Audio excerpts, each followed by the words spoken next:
ঢাকাই সিনেমার ইতিহাসে নায়ক নায়িকার জুটি নিয়ে সবসময় দর্শকের আগ্রহ ছিল তুঙ্গে, কিন্তু শুধু পর্দায় নয়, বাস্তব জীবনেও যখন সেই জুটির মধ্যে প্রেম, বিয়ে আর বিচ্ছেদের গল্প মিশে যায়, তখন সেটা হয়ে ওঠে আরও আলোচিত।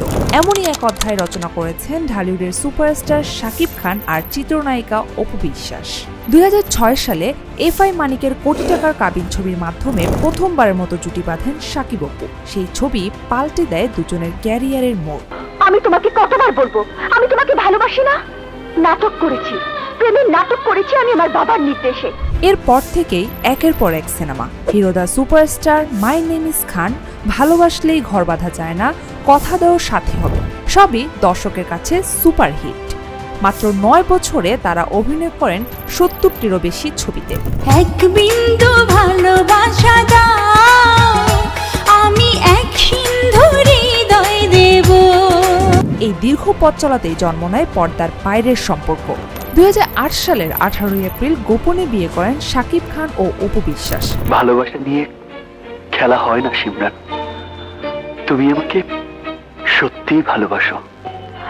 প্রায় 8 বছর পর্দার আড়ালে সংসার করার পর 2016 সালে জন্ম নেয় তাদের একমাত্র সন্তান আবরাম খান জয়। দীর্ঘদিন সবকিছু গোপন রাখা হয়, তবে 2017 সালের এপ্রিলে এক টেলিভিশন লাইভ অনুষ্ঠানে অপু নিজেই প্রকাশ করেন তাদের বিয়ে ও সন্তানের খবর।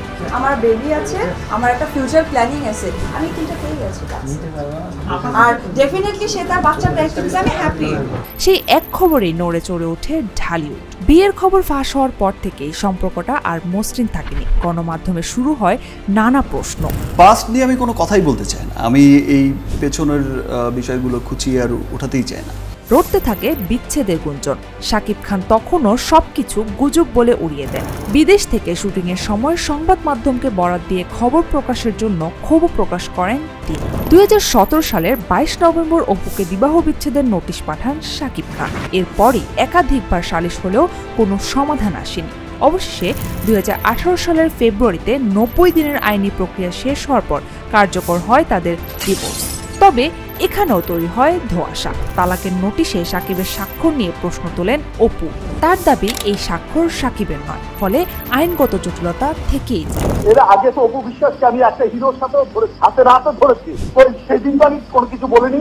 এটা আসলে অপু বিশ্বাস যা করলেন তার রেজাল্ট উপরওয়ালা তাকেই দিবেন। শাকিবের পক্ষ থেকে তালাকের নোটিশে দুটো অভিযোগ তোলা হয়। অপুর ছেলেকে অবহেলায় রেখে বিদেশ ভ্রমণ গিয়েছিলেন এবং স্বামী হিসেবে শাকিবের নির্দেশ মানতেন না। অন্যদিকে অপু জানান বিয়ে থেকে শুরু করে ডিভোর্স পর্যন্ত অনেক কিছুই তার কাছে অজানা, কাগজপত্র তার হাতে নেই, তাই সবকিছুই তার কাছে ধোঁয়াশা। যদি আব্রামটা না থাকতো তাহলে তাকে আমি যোগ্যই মনে করতাম। 2018 সালের মার্চে আনুষ্ঠানিকভাবে ভেঙে যায় শাকিব অপুর সংসার। সেই সঙ্গে সমাপ্তি ঘটে ঢালিউডের সবচেয়ে জনপ্রিয় জুটিগুলোর একটির গল্পের। শাকিব নিজেই ঘোষণা দেন আর নায়িকা হিসেবে অপুর সঙ্গে কাজ করবেন না। শাকিব খান ও অপু বিশ্বাসের গল্পটা যেন ঢাকাই সিনেমারই প্রতিচ্ছবি, যেখানে রয়েছে ভালোবাসা, নাটক, রহস্য আর ট্র্যাজেডির মিশেল। পর্দার রোমান্টিক দৃশ্য থেকে বাস্তব জীবনের উত্থান পতন সবকিছুই একসময় দর্শকের সামনে এসে ধরা দেয়। দর্শকের মনে শাকিব অপুর নামের জুটি রয়ে যাবে ঢাকাই সিনেমার ইতিহাসের এক অবিচ্ছেদ্য অধ্যায় হয়ে।